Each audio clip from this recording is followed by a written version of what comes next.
Well, hello there, and thank you for tuning in to Kennedy's Review, a message in the music. Do you hear what I hear? Now, in the background, I hear Ike and Tina Turner, and Tina is telling us in all sincerity that she is wondering if she's a fool in love. She doesn't have to wonder. We can answer that for her. You're a fool, but you're not in love. What you are is clingy and needy, and you don't need this man, because just saying that he has you smiling when you should be ashamed. What should you be ashamed of? Is he married? Are you borrowing someone's man when you can buy one for yourself? Is that what you're saying? You do anything he wants you to do. What did he want you to do, darling? Because this is not flying right with me.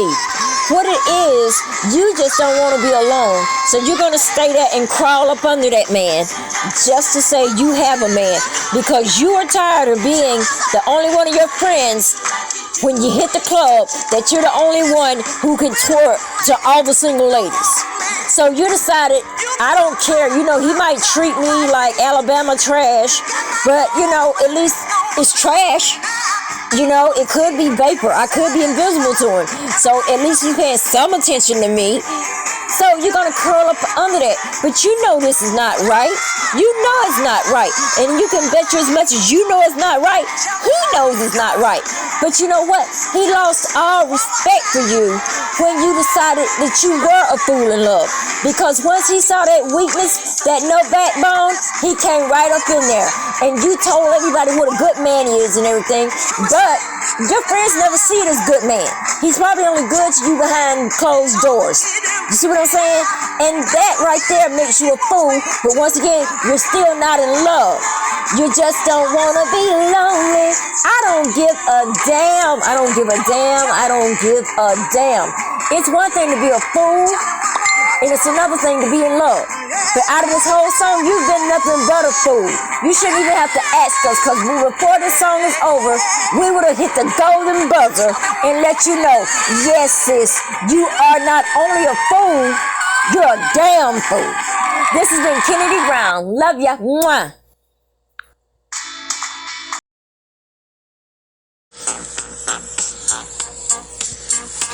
Well, hello there, and thank you for tuning in to Kennedy's Review, a message in the music. Do you hear what I hear? Now, this song right here is by the blue-eyed soul brother known as Alan O'Day. Now, I'm thinking that this was a one-hit wonder, and as I grew older, I began to have my own opinion about this song, and I'm going to share it with you. This man was the creepiest, freakiest person that ever put his voice on wax, and R. Kelly is locked up? Come the hell on. This song did not get banned in the 70s, but yet Eddie Kendrick's album cover was not approved because he was holding the hand of another man, and it said he is a friend of mine. Come on now. This guy right here, how the hell is he not just bragging to us that for the first time in his life he had a wet dream? Because for him to sit there and believe he had that he had his world rocked by an undercover angel, come on now. We know what that's all about. It's not about an angel, really. This is about this man has a porn fetish. A porn fetish, but yet he's trying to put it on vinyl to make it seem like, you know, he just had like a fabulous night, probably fantasizing about some chick that he could never get with. Because this guy right here, he invented catfish before catfish was even invented. I bet you he had 5 or 6 women that he would call up every night just to get his little nocturnal emission off. You know what I'm saying? This guy right here, he was the inspiration. He was Pornhub before Pornhub ever came out. And you know what?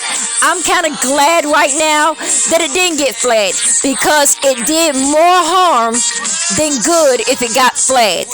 Because you need to let people know that even though a song is terrible, you can still find a meaning in it. This has been Kennedy Brown. Mwah. Love ya.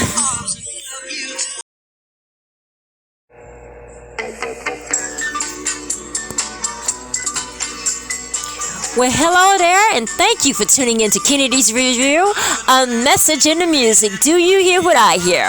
Now, in the background, I hear the soulful voice of one Mr. Eric Ricky Nelson. Yes, son of Ozzie and Harriet, brother of David. This song, Traveling Man, is so sweet. I can just imagine it, just being in every scene of this song.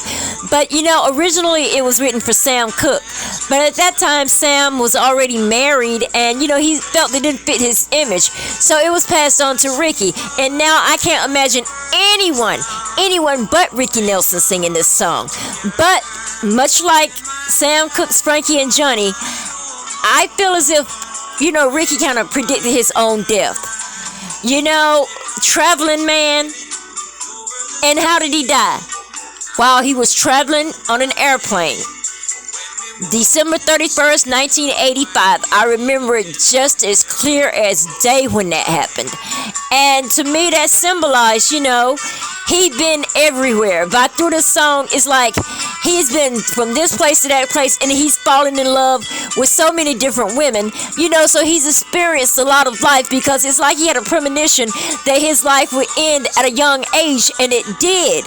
But there is one thing about it. This song is just beautiful because it represents how a guy can really have more than one woman and actually, think it's fair and everything, because they live, hell, his women didn't even live on the same continents.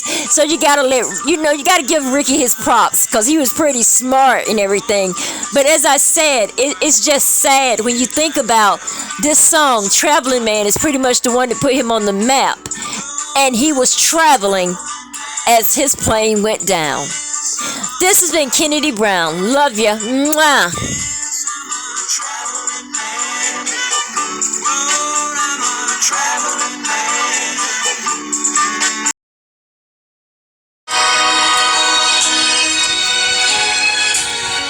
Well, hello everyone, and thank you for tuning in to Kennedy's Review, a message in the music. Do you hear what I hear? I use this segment to break down every classic soul song that I know. And by soul, I don't just mean brown skin soul, I mean blue-eyed soul too. If you can sing and you have a hit, then I'm going to tell you exactly what I think is going on. Now, do you hear what I hear? In the background, I hear Harold Melvin and the Blue Notes. And let me tell you, with Teddy's voice, it doesn't get any bluer than this. This tune is called If You Don't Know Me By Now, and I'm gonna break it down for you. Okay, now this song right here, it's kind of sad, but it should also be, it should be a lesson to you. Because it seems that sometimes the men do get the bad reps. And I think that they got the bad rep in this song. I think it's the woman's fault. Because obviously what I see is going on here, a couple who has been together for like say maybe 5 years, but then they all of a sudden get married, and then she realizes that there are things about him that she thinks she's going to change. And there's things about him that he doesn't even pay attention to change to her, because he feels like this. I've been with you 5 years. It's time to commit. So I committed. But the only thing I'm trying to change about you is your last name, whereas you're trying to change everything I do.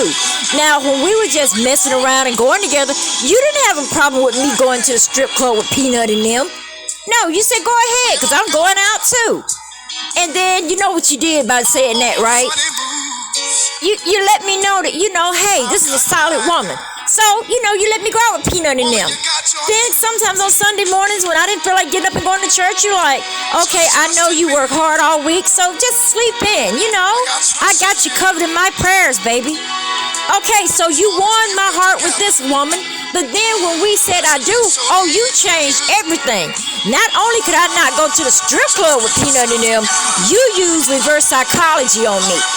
I say to you, I'm going to slide out to the strip club with Peanut and them. Oh, okay, I'm going to go out with Kenya. Oh, you going out with Kenya? Yeah. You go into the bedroom, you come back out with the skimpiest outfit on, knowing good and damn well you're not going anywhere. And the only way I'm going to keep you from going anywhere is by calling up Peanut and them and canceling out and staying at home with you. Okay, so you fooled me that time. Okay, now I'm going to hell because I missed one Sunday going to church. And you don't know if you want. Well, hello there, and thank you for tuning in to Kennedy's Review, a message in the music. Do you hear what I hear? Now, in the background, I hear Keith Sweat singing his debut song, I Want Her. Okay, now this song right here, it kind of seems like he sees a woman and he's just enamored over her. But I'm going to tell you what he reminds me of. He reminds me of the guy that just got out of prison. And he's going out to the club for the first time in, like, say, 10 years. Let's just say this guy is like the guy on I'm Gonna Get You Sucker. You know, Fly Guy, when he had the goldfish in the shoes and everything? Okay, so he's so out of date. But what it is, he is a convict. He just got out of prison and he's institutionalized. He hasn't seen a woman since God was a boy. So any woman he sees in this club, she's going to be his. And then he's drunk as hell because he said he saw her last night, but then he couldn't figure if she was really there. So he's going around. I can see it now. He asked one girl to dance and she dances with him politely, and then, you know, she declines the next dance. So next thing you know, she's dancing with another guy. He comes over, oh, I thought you were tired. What you doing with my girl? Okay, you just came out of prison and you're claiming women already. So this is telling me right now that somehow or another you leaked through the cracks. I don't know what you did to go to prison, bruh, but I can tell you right now, they have a nice white jacket that buttons in the back that would have done you a whole hell of a lot of good. You sitting there, I want her, I want her. It further lets me know that you're really not too fond of women, and I can bet you went to jail for something that had to do with domestic violence, or either, I hate to say it, a sex crime. That is exactly what this song reminds me of. He's laid in that jail cell all this time, and he's finally seeing a woman. He's like caveman, you my woman, but it don't work like that. So at the end of the night, I can see it right now, before the club closes down, his PO office is going to show up, and nobody's going to have to worry about him wanting anybody ever again, except for his roommate, Bubba. This has been your girl, Kennedy Brown. Love y'all. Mwah.